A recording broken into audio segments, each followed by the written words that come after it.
You're very confident, I'll say that. But you shouldn't be. All right, Finesse. So here's how it goes for those who haven't tuned in before. We got our Discord. We got a bunch of DJs in there, some sharp as hell, some less sharp. Let's just leave it at that. But I'm going to read out what they've put in the Discord chat as their best bets for today. You go through them one by one, man. You take your time with this one. You pick out what you think is the best bet. That'll be the official squad ride for today's show. Everyone will jump on that one. Current record is 7-5 on the season, which is impressive. I did not think they would sit above 500 since we started this show, but they are doing all right, man. They're doing all right. So I'm going to read them out to you real quick. Like I said, you take your time, talk them out loud if you want to, but you tell me which one sticks out to you as the best. So we've got Hornets first quarter -2 against the undermanned Detroit Pistons now. Marcus Smart over 5.5 assists. Detroit Pistons team total under 114.5. Brandon Ingram over 1.5 3-pointers made. LaMelo Ball over 17.5 rebounds and assists. And Jason Tatum over 12.5 rebounds and assists. Those are the plays put forth that I managed to catch before the show anyway. Which one of those stands out to you the most, or is there a couple that you really like the look of there? Yeah, obviously I'm on BI already. If you look at where he's getting his points from, very few of those are coming from three.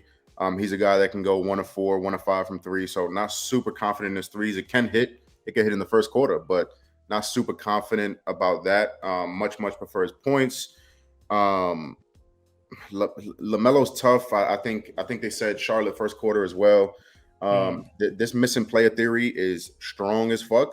So I know, no Bogdan, no Durant, no Ivy. It seems like, it's going to be a smash spot. I try to stay away from those spots. So I was big on first quarters last year. Just so much variance within 12 minutes of basketball. Not super high on that. I could definitely see it happening. I could see them winning by 10 in the first quarter. LaMelo 17.5, big number. He can't hit the number. Obviously, he's probably been hitting the number. It was JT, and what else? Let's just get to the Celtics looks. Yeah, JT over 12.5 rebounds and assists. Yeah, and that. Marcus Smart over 5.5 assists. Yeah, okay. So I was talking with my guys about Marcus Smart 5.5.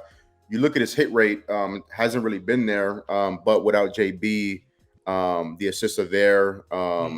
Amazing hit rate, amazing potential assists without JB in the lineup. I think shit has shifted a little bit since last year. Derek White's taking on a lot more responsibility, throwing Brogdon in the mix. I think it kind of throws off. Marcus Smart is completely fine with dribbling the ball up the court, passing it, and going to stand in the fucking corner and just watching the show.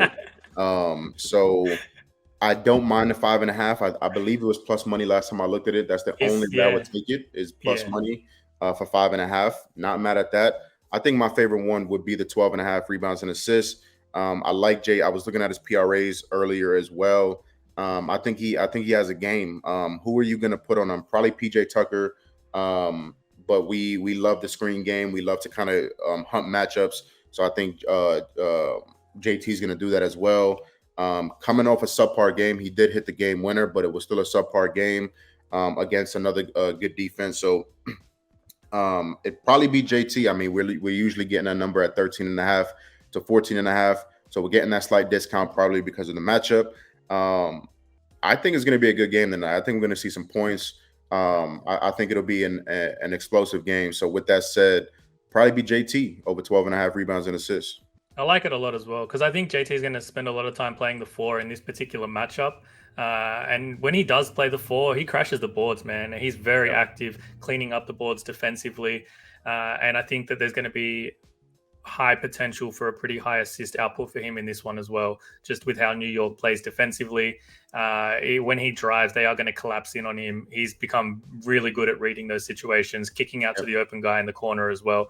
So if they make those looks, this number is going to look pretty short. 12.5 rebounds and assists. We're going to go over on Jason Tatum there as the official squad ride pick for today. It's good, man. You didn't pick our guy Zachariah's pick, which is great because he's like 0 for 3, I think, on the show and is really letting the squad down. So I'm glad we missed on that one. But if LaMelo Ball hits, we're not going to hear the end of that one.